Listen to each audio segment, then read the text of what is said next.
Hello guys जय जगन्नाथ। आज morning मोर start है ठाकुर पूजार। देखो मो ठाकुर को मुझे बढ़िया से सजाई आते सुंदर देखा जाउछंदी।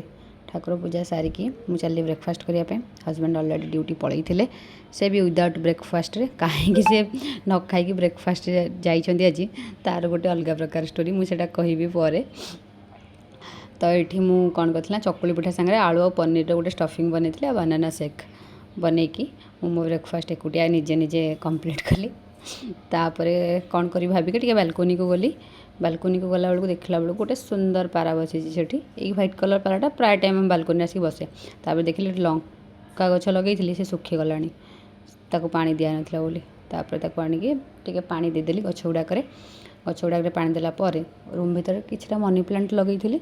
तो गोटे स्प्रे बटल रे किछटा पानी पुरेकी से मनी प्लांट सबको टिके टिके ऊपर ऊपर स्प्रे करदेली।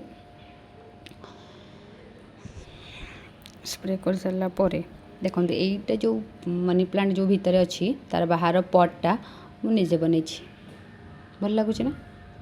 बसी बसी आ कौन करी से जुआड़ जहाँ खुराफात दिमाग चलुची बस से क्राफ्ट सब मुझे करुँचे। देखूँ आउ गोटे क्राफ्ट मोर मुझे सब यूट्यूब रू बने देखिकी ही बनवा शिखी। मत सेमती पर्सनाली किसी भी आसेनी।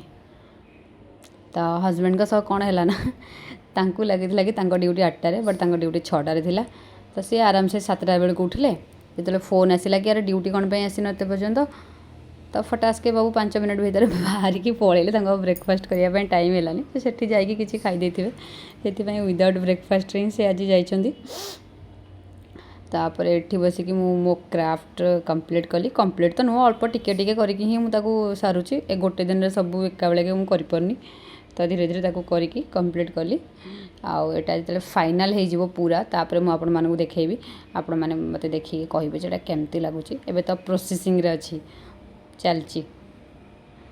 ठीक अछि एटा कंप्लीट हैला परे मु सियोर आपण मानक साथ शेयर करबी। ये देखो आज मुझे बस ये 2टा राउंड राउंड ही बनई बटल उपर ताको सेमती करके फिल करी। ओके आज बाय बाय टेक केयर।